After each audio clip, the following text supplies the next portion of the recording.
যারা ওয়ালতাকুম মিনকুম উম্মাতুন ইয়াদখুলুনা ইয়া'মুরুনা বিল মা'রুফ ওয়া ইয়ানহাউনা আনিল মুনকার উলাইকা হুমুল মুফলিহুন। আল্লাহ তাআলা বলে তোমরা হলে দুনিয়ার ভিতরে সবচাইতে যত নবী আসছে সব নবীর চাইতে শ্রেষ্ঠ নবীর উম্মত। আর এই নবীর উম্মতের শ্রেষ্ঠ কাজ হলো সৎ কাজের আদেশ করা, অসৎ কাজের নিষেধ করা। এজন্য আল্লাহ বলে ইল্লাল্লাযিনা আমানু, যারা ঈমান আনে। ঈমান আনার আরেকটা শাখা হলো ঈমান, আরেকটা বোঝা যায় যে আমার মধ্যে ঈমান আছে, সেটা হলো সৎ কাজের আদেশ করা, অসৎ কাজের নিষেধ করা। আল্লাহ বলে ওয়াল আসর, ওয়াও শব্দটা আসে কসমের জন্য। ওয়াও শব্দ আল্লাহ তাআলা দান করেছেন এই সূরার শুরুতে কসমের জন্য। আর আজ শব্দের অর্থ হচ্ছে সময়। আলহামদুলিল্লাহ, আমাদের দুনিয়ার জমিন, আমাদের যে সময়টা আছে এই সময়টাই আমাদের জিন্দেগির আখিরাত গঠন করার জন্য আল্লাহ তাআলা দিয়েছেন। আজকে দেখেন আমরা কয়জন লোক বসে আছি বলেন? আফসোস, আমরা মনে করতে পারি, মনে হয় কি যে বাহিরে ঘোরাফেরা করলে সময় শেষ হয়ে গেলে আমরাই মনে হয় সফলতা হব না। আল্লাহ বলে ক্বাদ আফলাহাল মুমিনুন, আরে মুমিনরাই তো সফল কাম হয়ে যায়। মুমিন বলতে কি বোঝায়? আল্লাহ তাআলা কুরআনুল কারীমের এই সূরা মুমিনের সম্পর্কে আলোচনা করেছে। এই সূরা এমন একটা সূরা, কুরআনুল কারীমের কিছু কিছু মুফাসসিরগণ বলেন আল্লাহ তাআলা কুরআনুল কারীমের ভিতরে 114টা সূরা আল্লাহ তাআলা দুনিয়ার জমিনে দিয়েছে। কিছু কিছু মুফাসসিরগণ বলেন দুনিয়ার জমিনে যে কুরআনুল কারীম আল্লাহ তাআলা দিয়েছেন, এই কুরআনুল কারীমের 113টা সূরাও যদি আল্লাহ তাআলা কুরআনুল কারীমের ভিতরে না দিতেন, একটা সূরাই শুধুমাত্র আসর সূরাটাই যদি কুরআনুল কারীমের মধ্যে থাকতো, আর কোন সূরা 113টা সূরাও যদি না থাকতো, একটা সূরায় যদি দুনিয়ার জমিনের কোন মানুষ এই একটা সূরার উপরে আমল করত, এই সূরার উপরে যদি নিজেকে সফরদ করে দিত, সূরা আসরের এই সূরা যদি প্রতিটা মুমিন বান্দা ও বান্দিরা যদি আমল করত, দুনিয়ার জমিনের মুফাসসিরগণ বলে ওই বান্দার হিদায়াতের জন্য একটা সূরাই যথেষ্ট হয়ে যেত।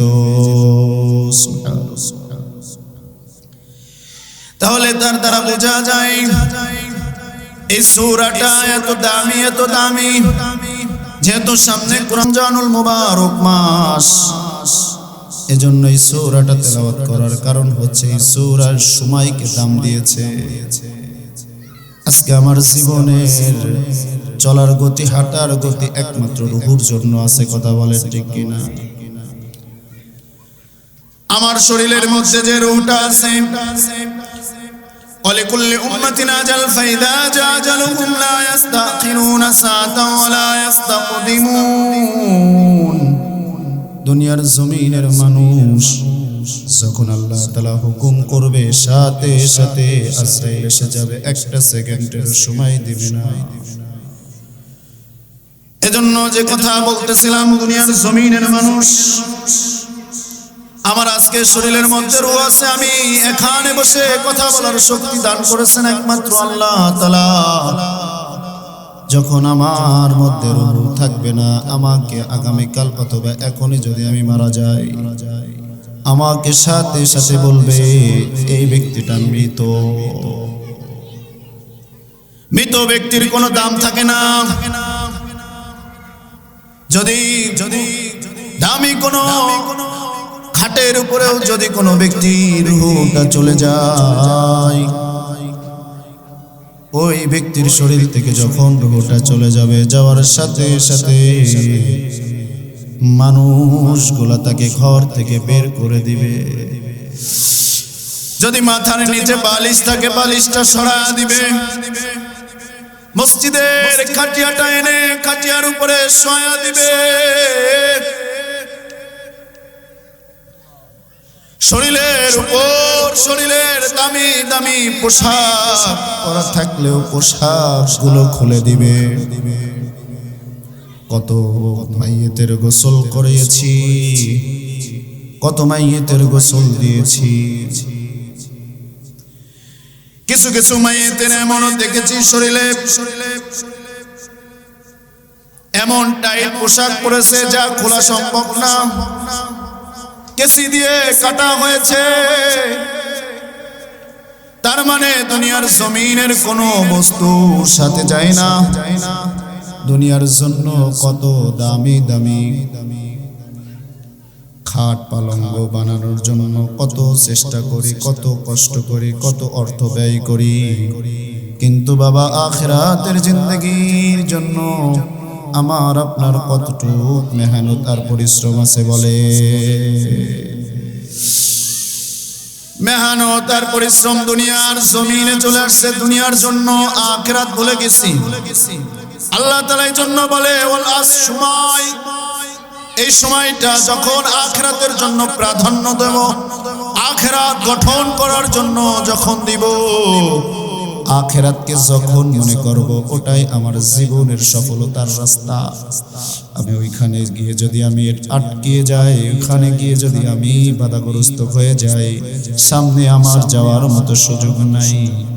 আর যদি আমি দুনিয়ার জমিনে কোনো স্থানে যদি বাধাগ্রস্ত হই, দুনিয়ার জমিনে বিভিন্ন জায়গা থেকে বিভিন্ন মানুষের মারফাতেও বিভিন্ন অর্থ সম্পদের মাধ্যমেও আমি ওই বিপদটা দূর করতে পারি, কিন্তু আখিরাতে যখন আমি আপনি গ্রেফতার হয়ে যাব, আমার আপনার কোনো বস্তুর দ্বারাই মাপ পাওয়ার সুযোগ না।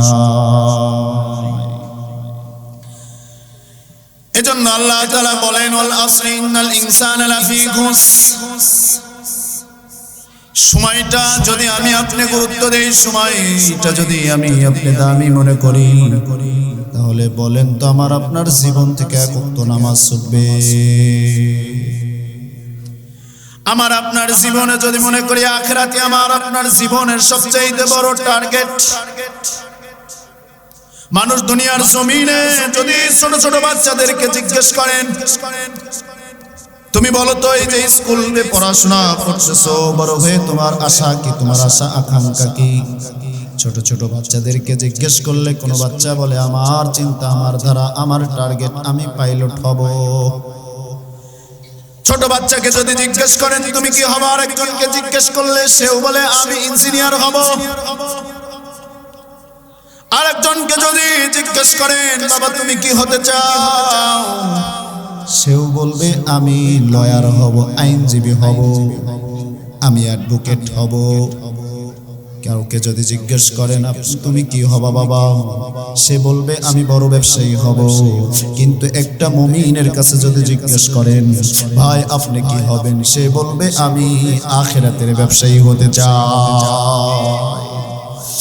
কিন্তু আমাদের আখিরাতের ব্যবসা কমে গেছে, দুনিয়ার ব্যবসা বেড়ে গেছে। কথা বলেন, দুনিয়ার ব্যবসা আমি আপনি ধরেছি, কিন্তু আখিরাতের ব্যবসা বলে গেছি। এই জন্য আল্লাহ তাআলা বলে ওয়াল আস, সময়কে দাম দাও। কোন জন্য সময়কে দাম দিবা? আখিরাতের জন্য। পরে দুনিয়ার মানুষ আখিরাতের জন্য সময় আপনার আমার হয় না। সারা দিন রাত ভরে স্ত্রী সময় পায়, ব্যবসায় সময় পায়, বন্ধু বান্ধব সময় পায়, কিন্তু বলেন তো আমার রব আমার কাছে কতটুকু সময় পায়? এতটাই ভুলে গেছি আমার রবকে, যে রাস্তা ঘাট দিয়ে ঘোরাফেরা করতেছে, চলতেছে, ফিরতেছে, কিন্তু তারপরেও জান্নাতে বাগানে আসার তার শক্তি এখনো হয় নাই। তার মানে দুনিয়াটাকে এমন ভাবে আঁকড়িয়ে ধরেছে, এমন ভাবে কামড়িয়ে ধরেছে যে জান্নাতের বাগানে আসার শক্তি এখনো শরীরে দেয় না।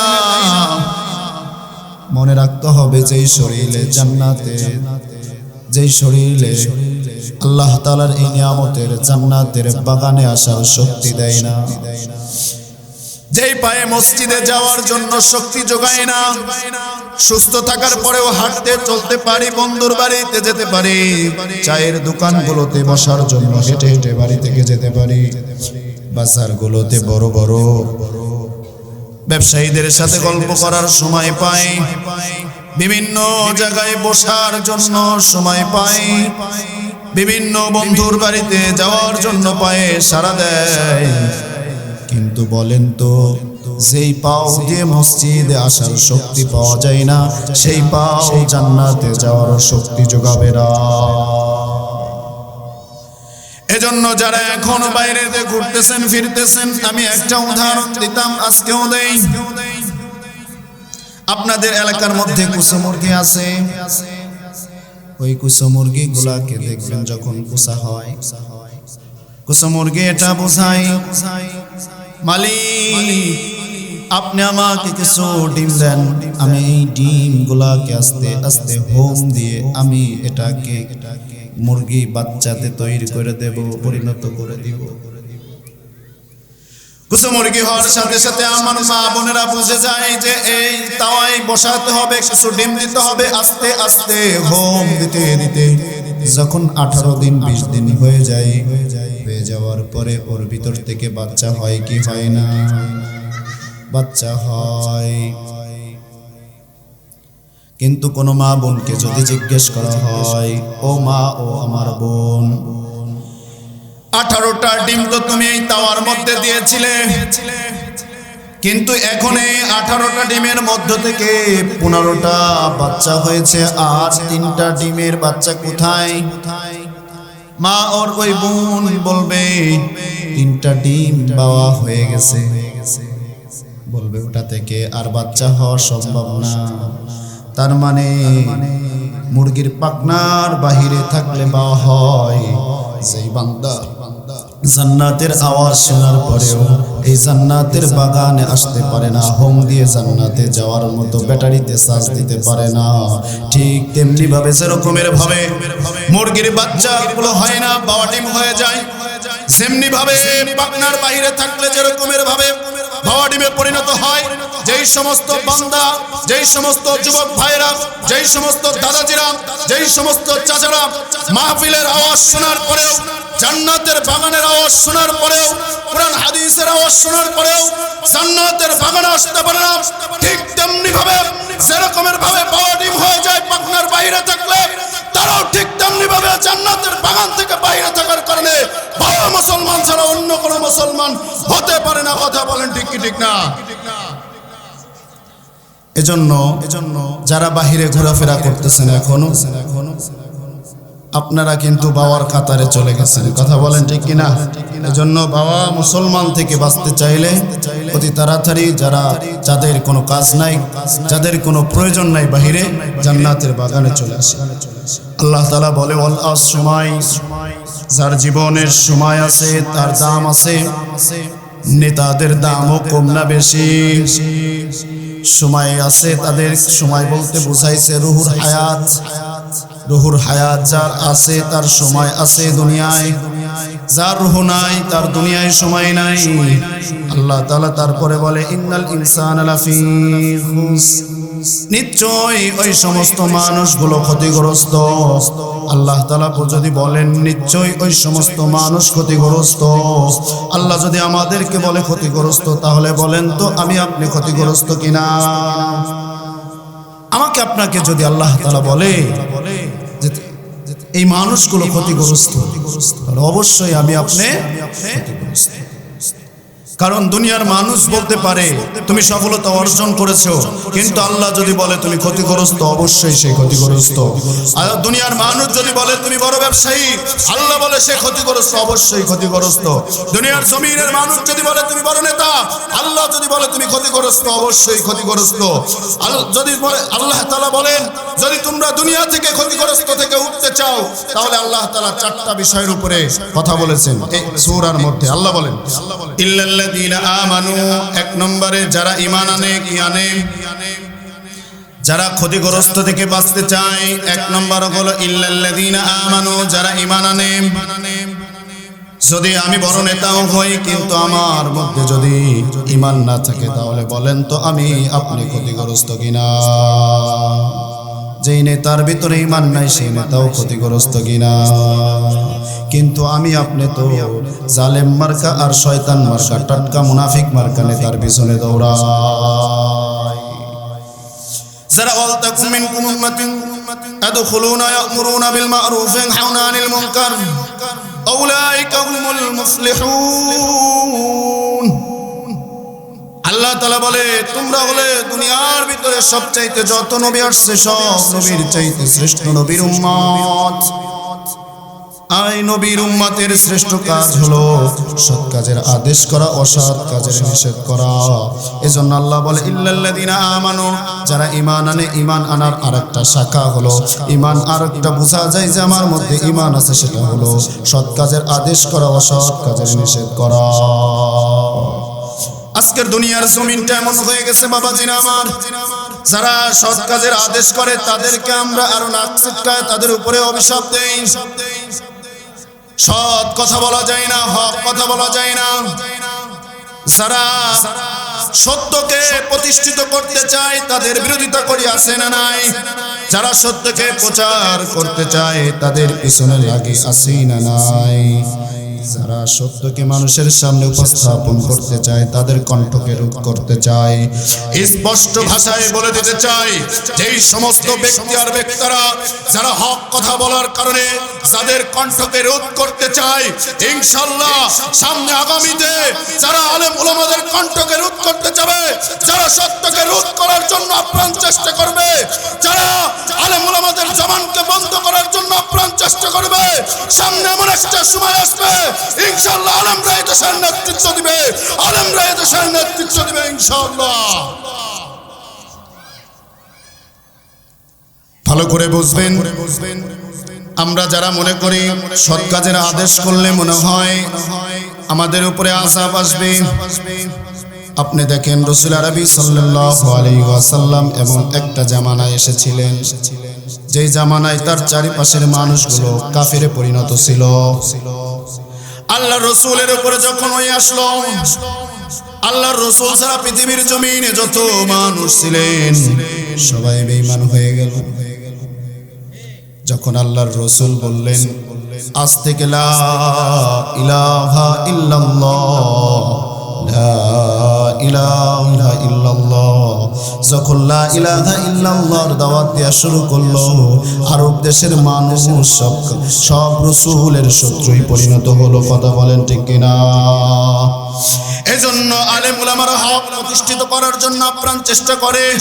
আলেম উলামারা তার জবান দিয়ে সত্য মানুষের সামনে প্রচার করতে চায়, কিন্তু দেশের মধ্যে কিছু যাদের প্রশাসনিক ক্ষমতা আছে, যারা মাতবার আছে, যারা টাকা পয়সার মাধ্যমে মানুষদের বিচার করে, ইয়াবা খেলসিডেল যারা ব্যবসা করে, এই সমস্ত ব্যক্তিরা, অসৎ ব্যক্তিরা সৎ ব্যক্তিদের জবান টেনে ধরতে চায়। কথা বলেন ঠিক কিনা?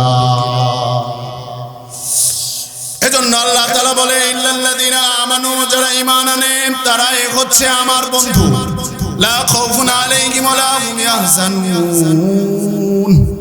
আল্লাহ তাআলা বলে বন্ধু তো তারা যারা আমার উপরে ঈমান আনে, ঠিক কিনা?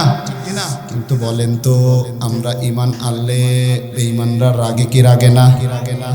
বেঈমানরা বলে কত ফিলে আরো ঈমানদারদের উপরে নির্যাতন করতে চায়। হতাশ হওয়ার কিছুই নাই, হতাশ হওয়ার কিছুই নাই রে মুসলমান ভাই আমার বন্ধুরা। জালেম যত বড় শক্তিশালী হোক, জালেম যত বড় শক্তিশালী হোক না কেন, জালেমকে ঈমানদারের কাছে দুর্বল করে দেয় তিনি কে? দেখবেন যখন আল্লাহর রাসূল আরবি সাল্লাল্লাহু আলাইহি ওয়াসাল্লাম লা ইলাহা ইল্লাল্লাহ কালিমার দাওয়াত যখন দিয়েছিল, আরব কান্ট্রির মানুষগুলো তার শত্রু হয়ে গিয়েছিল। সারা আরব দেশের মানুষগুলো আল্লাহর রাসূলের বিরোধিতা করেছে, কিন্তু করেছে আল্লাহর রাসূল অল্প কয়েকজন সাহাবীকে নিয়েছিলেন, কিন্তু আল্লাহর রাসূলের শত্রু বেশি ছিল না? কম ছিল? বেশি ছিল, কিন্তু আল্লাহর রাসূলের চাইতে শত্রুরা বেশি ছিল, কিন্তু আল্লাহ তাআলা বদরের যুদ্ধ বিজয় দান করে দিয়েছেন। কথা বলেন? কারণ হক যখন প্রতিষ্ঠিত করবে, কাফের বেঈমান মুশরিকের বাচ্চাগুলো, ইয়াবাখোরের বাচ্চাগুলো, শয়তান যারা মানুষের অর্থ সম্পদ লুণ্ঠন করতে চায়, দেশের সম্পদ যারা অন্য দেশে পাচার করতে চায়, এরা যতই শক্তিশালী হোক না কেন, যদি হকের উপরে একজন ব্যক্তিও যদি আপনার এই খান বাড়িতে থাকে, সারা বিশ্বের সমস্ত কাফেরদেরকে ওই একজনের কাছে দুর্বল করে দিবে, একজনের কাছে দুর্বল করে দিবে। একজনের কাছে কি করে দিবে? দুর্বল করে দিবে। দেখেন আপ্রাণ চেষ্টা করতেছে আমেরিকা, আপ্রাণ চেষ্টা করতেছে কিভাবে আমেরিকার সমস্ত গোয়েন্দা এমন ভাবে কাজগুলো করতেছে যে আফগানিস্তানকে কিভাবে ধ্বংস করা যায়, ফিলিস্তিনকে কিভাবে ধ্বংস করা যায়, বিভিন্ন মুসলমান দেশগুলোকে কিভাবে ধ্বংস করা যায়, আমেরিকা আপ্রাণ চেষ্টা করতেছে, কি করে নাই? কিন্তু আল্লাহ তাআলা বলে তুমি যত বড় শক্তিশালী হও না কেন, তোমাকে আমি দুর্বল করে মুমিনের সামনে উপস্থাপন করি। কথা বলেন ঠিক কিনা? এই জন্য দেখেছি পিছনে কতটা বছর মুসলমানদের উপরে, আলেমদের উপরে, মসজিদের খতিব সাহেবদের উপরে কত রকমের আক্রমণ করেছে 17টা বছর, কিন্তু আল্লাহ তাআলা অল্প কয়েকটা যুবক ভাইয়ের জীবনের বিনিময়ে আমাদেরকে আবার সেই পুরনো সুন্দরতম একটা রাষ্ট্র উপহার দিয়েছে। কথা বলেন ঠিক কিনা? এজন্য জালেম যত বড় শক্তিশালী হোক না কেন, মুমিনের কাছে দুর্বল করে দেয় তিনি কে? আল্লাহ তাআলা তাদেরকে দুর্বল করে দেয়। কারণ একজন সিদ্দিক আলা ব্যক্তির কাছে 100 কাফের কি করে? পরাজিত বরণ করে। ঠিক কিনা? 30,000 কাফেরের কাছে 60 লক্ষ, 30,000 মুসলমানের কাছে 60 লক্ষ কাফের কি হয়ে গেছে? পরাজিত বরণ করেছে। অসংখ্য অগণিত যুদ্ধের ময়দানে আল্লাহ তাআলা মুসলমানদের বিজয় দান করেছেন। কারণ হক যতক্ষণ পর্যন্ত আমি আপনি ধরে রাখতে পারবো, ইনশাআল্লাহ প্রতিটা স্থানে আমার আপনার ইজ্জত বাড়ায় দিবে তিনি কে? এজন্য দেখবেন কোরআনুল কারীমের হক যারা নিয়ে এই দুনিয়ার জমিনে বেঁচে আছে, এই কোরআনুল কারীমকে যারা ধরে আছে, এই কোরআনের উপরে নিজের জীবনকে যারা সঁপে দিয়েছে, এই কোরআনকে যারা আঁকড়ে ধরেছে, এই কোরআনের শাসন যারা চায়, দেখবেন আল্লাহ তাআলা প্রত্যেকটা স্থানে তাদের উচ্চ মাকাম দান করে দিয়েছে। কথা বলেন ঠিক কিনা? আরে আমাদেরকে যদি আপনারা প্রশ্ন করেন, আপনারা তো এমপি হতে পারেন নাই, মন্ত্রী হতে পারেন না, আপনাদের ইজ্জত কেমন? আমি বলবো আমাদের চাইতে ইজ্জতওয়ালা পৃথিবীতে আর একটা ব্যক্তিও হতে পারে না। কি বলেন ঠিক কিনা? আমাদের চাইতে দামিওয়ালা ব্যক্তি আর পৃথিবীর জমিনে আর একটাও হতে পারে না। আল্লাহ বলে ওয়া তুইজ্জু মান তাশা ওয়া তুযিল্লু মান তাশা বিয়াদিকাল খায়র। ইজ্জত দেই আমি আল্লাহ তাআলা, ইজ্জতের মালিকও আমি আল্লাহ তাআলা। যখন আমার কোরআনুল কারীমকে, আমার দ্বীনকে যারা গ্রহণ করবে, আমার কোরআনের সাথে যারা নিজের জীবনটাকে মিলিয়ে দিবে, এই কোরআনকে যারা তার জীবনের সংবিধান বানায় নিজের জীবনকে পরিচালনা করবে, আল্লাহ বলে তাদের ইজ্জত বাড়ায়া দিছি। এই জন্য কত চেষ্টা করেছে, আপ্রাণ চেষ্টা করেছে এদেশের মধ্যে আলেমদেরকে জঙ্গি হিসাবে আখ্যায়িত করতে, মানুষের সামনে জঙ্গি হিসাবে তুলে ধরতে।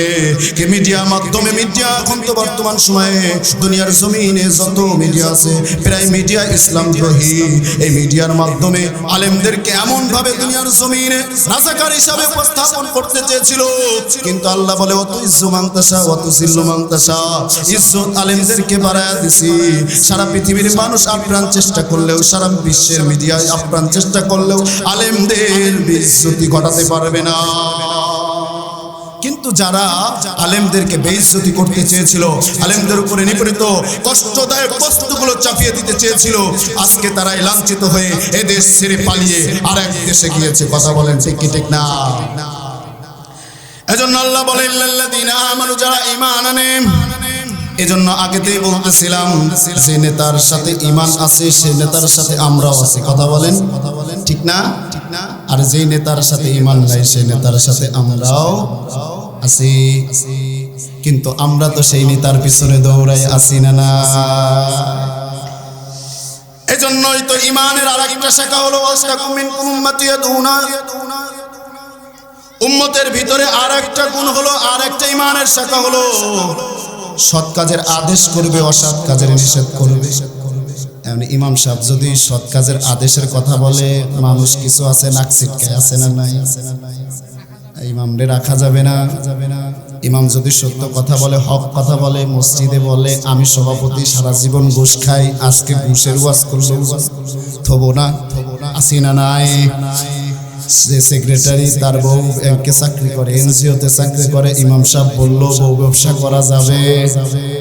ইমাম সাহেব বলল আগামীকাল থেকে যাদের বউ এনজিওতে চাকরি করে, বিভিন্ন জায়গায় চাকরি করে, নিজে ঘুরে ফিরে খায়, ভোট টাকায়, এইসব করা যাবে না। ইমামবাদ আছে না নাই? বিচারাটা হক কথা বলবে, তার জবান টেনে ধরার জন্য টাটকা মুনাফিক মার্কা সমাজের ভিতরে অধিকাংশ মসজিদে এরকমের সভাপতি আর সেক্রেটারি আছে না না?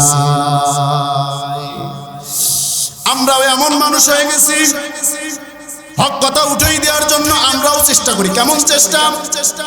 আমরা জানি এই ব্যক্তিটা সুদের সাথে জড়িত, এই ব্যক্তিটা ঘুষের সাথে জড়িত, এই ব্যক্তিটা জিনার সাথে জড়িত, সমাজের যত অন্যায় কাজ আছে এই ব্যক্তিটা তার সাথে জড়িত। কিন্তু আমরা চিন্তা করি তার টাকা আছে, মসজিদের সভাপতি বানাইলে মসজিদের কাজের সময় 20,000 দিবে। ওই যে আপনারাই এনে দিচ্ছেন মসজিদের সভাপতি চোর আর ঘুষখোর আর সুদখোর। মসজিদের ইমাম সাহেব প্রতি জুমায় কি কথা বলবে? খালি ওয়াজ করে জান্নাতে যেতে হবে, জাহান্নাম থেকে মুক্তি পেতে হবে। কিন্তু দুনিয়ার জমিনে চষে ফেলতেছে, কিন্তু এই চষার ওয়াজ করলে মসজিদের ইমাম থেকে না আসে না। এজন্য আল্লাহ তাআলা বলে ইন্নাল ইনসানা লাফি খুস, ক্ষতিগ্রস্ত তারা যারা ঈমানের সাথে নাই, যারা ঈমানের সাথে নাই তারা তো ক্ষতিগ্রস্ত। তাহলে বলেন তো ঈমানদার ব্যক্তির সাথে আমাদের সম্পর্ক দরকার আছে না নাই? আমরা তো দেখি আমাদের সাথে তো ঈমানদার ব্যক্তির সম্পর্ক নাই। হ্যাঁ আলহামদুলিল্লাহ 5 জন থাকলে যথেষ্ট। ওই 5 জনের কাছেও 5,000 টিকতে পারবে না, কিন্তু অটল থাকতে হবে। কি থাকতে হবে? আপনি চিন্তা করতে পারেন, আপনি ভাবতে পারেন যে আমার সাথে মনে হয় 2 জন 4 জন আছে, আমি মনে হয় তার সাথে পারবো না। আগেই বলেছি এখনো বলি, আল্লাহ তাআলা ওই 5 জনের কাছে এই আপনার খানবাড়ির 5,000 কেও দুর্বল করে উপস্থাপন করবে। দেখবেন ইমানদার ব্যক্তিরা যে রাস্তা দিয়ে হাঁটে সেই রাস্তার মানুষগুলো বলে যে আরে এই ব্যক্তির সাথে তর্ক করা যাবে না, এই ব্যক্তির খারাপ কোনো কথা বলা যাবে না। এটা ভয় দিলের ভিতরে দিয়ে দেন তিনি কে? এজন্য ইল্লাল্লাযিনা আমানু, ঈমানের সাথে থাকবো তো। যেই নেতা ঈমান মানবে সেই নেতার সাথেও থাকবো তো। যেই মসজিদের সভাপতি ঈমানদার তার সাথে থাকবো তো। যেই মসজিদের সভাপতি বউ ব্যবসা করে তার সাথে থাকবো। থাকা যাবে? আবার বলে ইনশাআল্লাহ থাকা যাবে না। আল্লাহ তাআলা বলেন ইল্লাল্লাযিনা আমানু, ঈমানদার ব্যক্তির সাথে সম্পর্ক হয়ে যায় আল্লাহ। কেমন ঈমানদার ব্যক্তির? যেমন যদি আমি আপনি ঈমানদার হয়ে যাই, আমার আপনার সম্মান কেমন বেড়ে যাবে। দুনিয়ার মানুষ যদি নির্যাতন করে, দুনিয়ার মানুষ যদি আমার আপনার উপরে জুলুম করে, কিন্তু আল্লাহ তাআলা আমার আপনার দিলের মধ্যে শান্তি দান করে দিবে। বিলাল রাদিয়াল্লাহু তাআলা আনহু, হুজুর আরবি সাল্লাল্লাহু আলাইহি ওয়াসাল্লামের কয়েকজন সাহাবীর ভিতরে একজন ছিলেন প্রিয় সাহাবী হযরত বিলাল রাদিয়াল্লাহু তাআলা আনহু। তিনি যখন মুসলমান হলেন, উমাইয়া ইবনে খলফ যখন জানতে পারল বিলাল রাদিয়াল্লাহু তাআলা আনহু মুসলমান হয়েছে, আখিরি জামানার পয়গম্বর জনাবে মুহাম্মদ রাসূলুল্লাহ সাল্লাল্লাহু আলাইহি ওয়াসাল্লামের অনুসারী হয়েছে, তখন উমাইয়া ইবনে খলফ তার উপরে নিপীড়িত কষ্টদায়ক আযাব শুরু করে দিছিল। বিলাল রাদিয়াল্লাহু তাআলা আনহু দেখতে এতই সৌন্দর্য ছিলেন না, পুরো শরীরটা মিশমিশে কালো ছিল, দেখতেও তেমনটা সৌন্দর্য ছিলেন না। কিন্তু আল্লাহ তাআলা পৃথিবীর জমিনে যত মানুষ বানিয়েছে ফি আইয়ি সূরাতিন মা শাআ রাক্কাবাক, সুন্দর করে বানাইছেন, কিন্তু সুন্দরের মধ্য থেকেও তিনি একটু কম সৌন্দর্য ছিলেন। কিন্তু আল্লাহ তাআলা তাকে এমন দামি বানায় দিয়েছে। আল্লাহ রাসূল আরবি সাল্লাল্লাহু আলাইহি ওয়াসাল্লাম যখন জান্নাতে যাবে, ওই জান্নাতে ঢোকার আগে ঘোড়ার লাগামটা দড়িটা ধরে জান্নাতে আগে বিলাল ঢুকবে। বিলাল রাদিয়াল্লাহু তাআলা আনহু যখন ঈমান আনলেন, উমাইয়া ইবনে খলফ যখন জানতে পারল, উমাইয়া ইবনে খলফ তার শরীরের উপরে গরম পাথরগুলো দিয়ে তাকে চাপা দিতেন। গরম কয়লার উপরে বিলাল রাদিয়াল্লাহু তাআলা আনহুকে শোয়া দেওয়ার কারণে শরীরের গোশতগুলো পুড়ে পুড়ে পুড়তো। আল্লাহ, উত্তপ্ত বালির উপরে শোয়া দিত বিলাল রাদিয়াল্লাহু তাআলা আনহুকে। ওই আরবের গরম পাথরগুলা পিঠের উপরে, ভারী পাথরগুলো এনে পিঠের উপরে দিতেন। এতটাই ভারী ছিল, ভারী থাকার কারণে তার ভারে বিলাল রাদিয়াল্লাহু তাআলা আনহুর জিহ্বাটা বের হয়ে যায়। দেখবেন অনেকজন আছে আমাদের দেশে গলায় দড়ি নাই, আছে না? গলায় দড়ি নিলে গলায় যখন ফাঁস এঁটে যায়, যখন জিবলাটা বের হয়ে যায়, ফেনাও বের হয়ে যায়। উমাইয়া ইবনে খালদ তাকায় দেখতো বিলাল রাদিয়াল্লাহু তাআলা আনহুর জিবলা বের হয়ে গেছে। উমাইয়া ইবনে খালদ ডাক দিয়ে বলতো, হে বিলাল, তুমি যদি ঈমান ছেড়ে দাও, তুমি যদি মুহাম্মাদের ধর্ম ছেড়ে দাও, তাহলে আমরাও তোমাকে ছেড়ে দিব।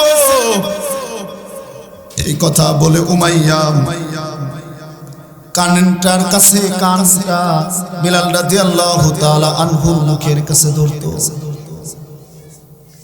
আর বলতো, তুমি বলো মুহাম্মাদের ধর্ম ছেড়ে দিয়েছি।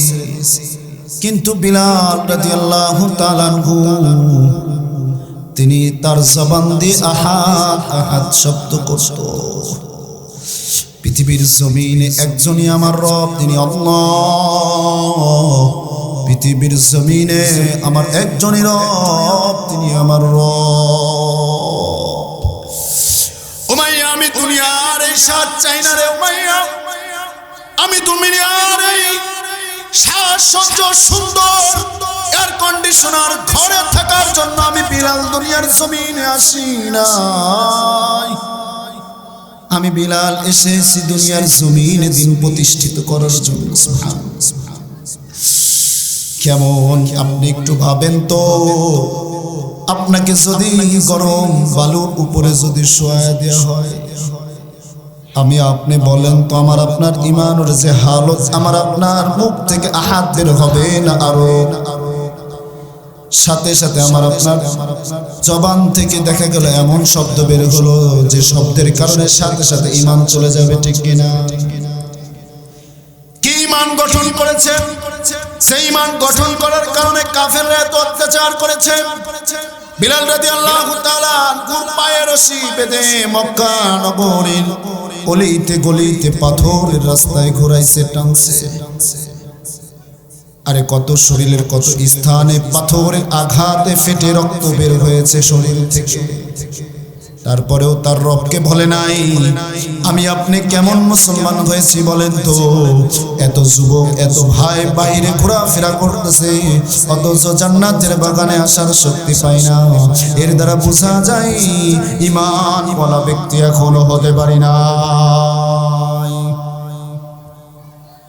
এজন্য চেহারা সুরত আমার দামি বস্তু নয়। চেহারা দিয়ে জান্নাত কামাই করা যায় না রে বাবা। তাগড়া শরীর থাকলে সেই শরীর দিয়ে জান্নাত কামাই করা যায় না। টাকা থাকলে জান্নাত কামাই করা যায় না। অর্থ থাকলে জান্নাত কামাই করা যায় না। ছেলে সন্তান থাকলে ছেলে সন্তান থাকলে জান্নাতে কামাই করা যায় না। সুন্দর বিবি থাকলে বিবি দিয়েও জান্নাত কামাই করা যায় না। যদি জান্নাত কামাই করা যেত, আবুল আহাব জান্নাত কামাই করতে পারত। আবুল আহাব যখন আল্লাহর রাসূলের উপরে বর্ষণা দিয়েছিলেন, অভিশাপ করেছিলেন, আল্লাহ তাআলা তখন সাথে সাথে তার প্রতিবাদে সূরা নাযিল করে দিলেন, লাহাব সূরা, তাব্বাত ইয়াদা আবি লাহাবি ওয়া তাব, মা আগনা আনহু মালুহু ওয়া মা কাসাব। আবুল আহাব একথা বলেছিলেন যে আমি যদি কখনো আযাবে পড়ে যাই, আল্লাহ তাআলার আযাব দেবে, সে আযাবে যদি পড়ে যাই তাহলে আমার যে সম্পদ আছে এই সম্পদ দিয়ে আমি আযাব রক্ষা করব। বলেন তো, আযাব রক্ষা, আল্লাহর আযাব রক্ষা করার মতো সম্পদ পৃথিবীতে আছে? আরে আযাব কেমন শুনবেননি? فإن لم تفعلوا ولم تفعلوا فاتقوا النار التي وقودها الناس والحجارة। পাথর দিয়ে আগুন জ্বালানো হবে জাহান্নামে। মুসা আলাইহিস সালাতু ওয়াস সালাম একদিন রাস্তা দিয়ে হেঁটে হেঁটে যাচ্ছে। কিছুদূর যাওয়ার পরে তাকায় দেখেন কোনো মানুষ দেখা যায় না, কিন্তু মুসা আলাইহিস সালাতু ওয়াস সালামের কানে কান্নার আওয়াজ। মুসা আলাইহিস সালাতু ওয়াস সালাম কান্নার আওয়াজ যখন শুনলেন, শোনার পরে সামনের দিকে তাকায় দেখেন কাউকে দেখা যায় না। ডানে তাকাইলেন, ডানেও কাউকে দেখা যায় না। বামে তাকাইলেন, বামেও কাউকে দেখা যায় না। ঘুরে পিছনের দিকে তাকাইলেন, পিছনের দিকেও কাউকে দেখা যায় না। মুসা আলাইহিস সালাতু ওয়াস সালাম পেরেশানি হয়ে গেলেন। ডানেও কাউকে দেখি না, বামেও কাউকে দেখি না, সামনেও কাউকে দেখি না, পিছনেও কাউকে দেখি না।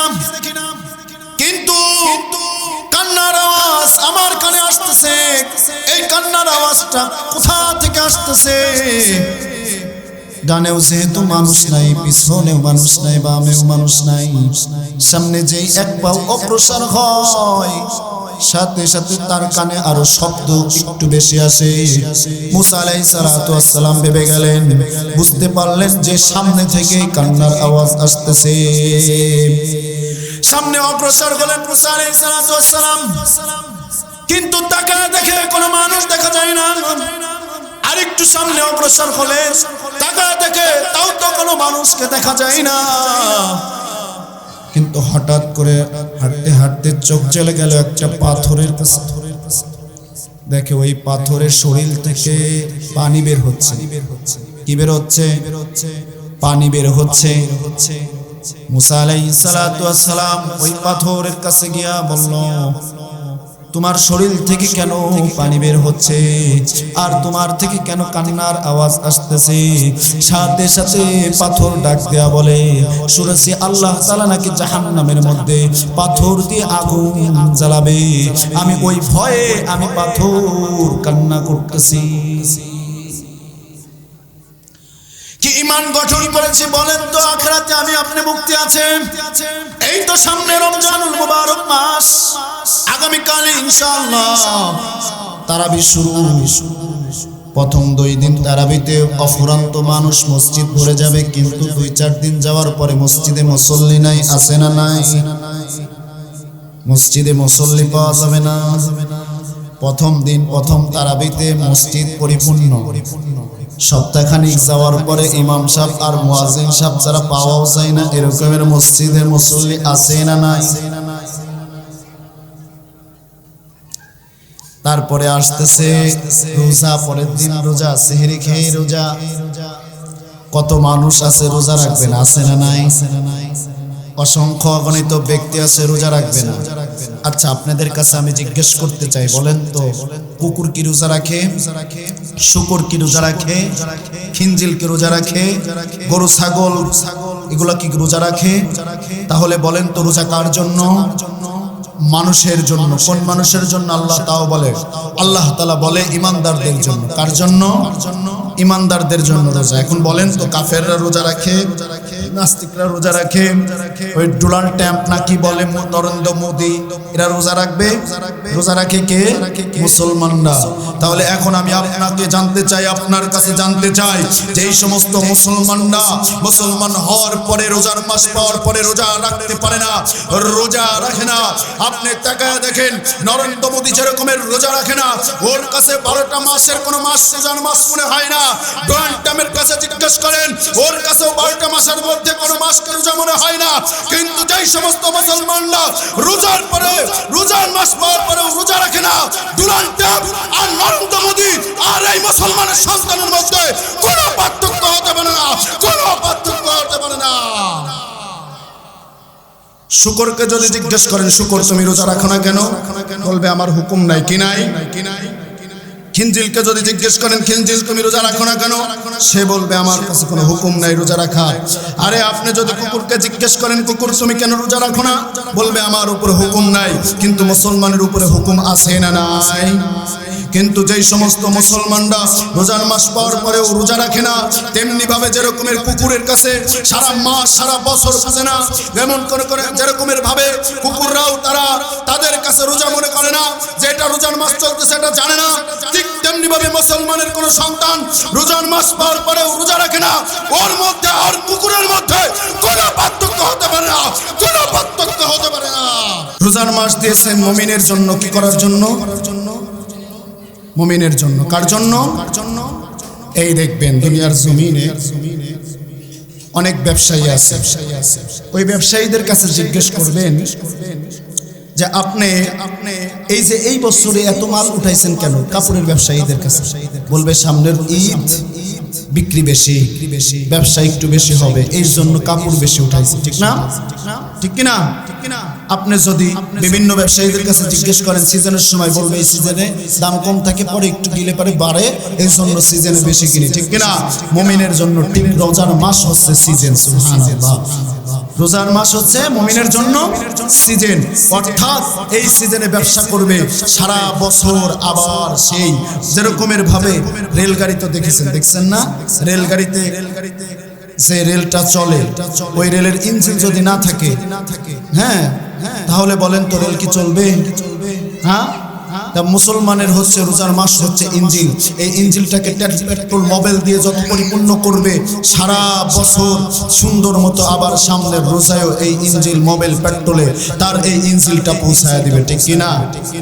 এজন্য এই সিজনে আমরা বেশি থেকে বেশি কি রাখবো? ইবাদত করব, এবং রোজার পুঙ্খানুভাবে 30টা রোজা হোক আর 29টা রোজাই হোক, ইনশাআল্লাহ এই রোজার মাসের প্রত্যেকটা রোজা হক অনুযায়ী রাখবো ইনশাআল্লাহ। আমরা রোজা ছাড়বো, হ্যাঁ, কিন্তু অনেক দেখা যায় এই রোজার মাসেও পর্দা করায়, আছে না নাই? পর্দা করায় কি দোকানে পর্দা করায় না? আপনাদের এলাকার ভিতরে আছে না নাই? এরকমের হোটেলগুলোতে তাকাবেন, দেখবেন পর্দা করে, আছে না নাই?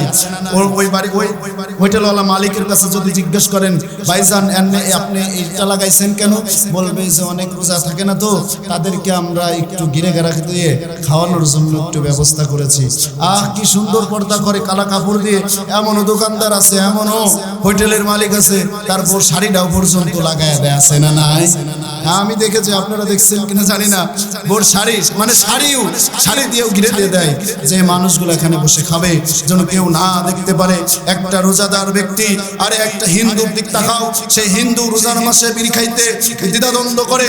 একটা হিন্দুকে যদি জিজ্ঞেস করো তুমি এই মাসে কেন আমাদের সামনে খাও না, সে বলবে এই মাস হলো মুসলমানের রোজার মাস, মুসলমানের সামনে আমি কি করে একটা বিড়ি খাই, তাদের সামনে খানা খাই। আরে হিন্দু এই মাসটাকে সম্মান করে, শ্রদ্ধা করে, ইজ্জত দেয়।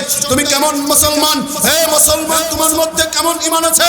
তোমার মধ্যে কেমন তাগুত আছে যে রমজান মাস পাওয়ার পরেও একটা হিন্দু যদি শ্রদ্ধা করতে পারে, সম্মান করতে পারে, আর তুমি রোজা ছাড়া এই মাসটাকে কাটাও, তোমার মধ্যে আর হিন্দুর চাইতেও তুমি বেশি নিকৃষ্ট, তার থেকেও বেশি নিকৃষ্ট। এজন্য মুসলমানের কোন সন্তান এই মাসে রোজা ছাড়া কাটাইতে, এজন্য আল্লাহ তাআলা বলে ইন্নাল ইনসানা লাফি খুস, আরে ক্ষতিগ্রস্ত তারা, ইল্লাল্লাযিনা আমানু, ঈমান ছাড়া যারা, ঠিক কিনা?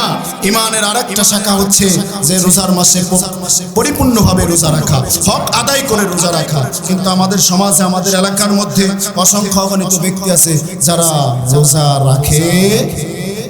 আল্লাহ তাআলা আমাদের সবাইকে বুঝশক্তি দান করে, সকলে বলে আমিন। আমরা আপ্রাণ চেষ্টা করব, সর্ব অবস্থায় চেষ্টা করব ইনশাআল্লাহ, যত কষ্টই হোক আমরা রোজা ছাড়ব।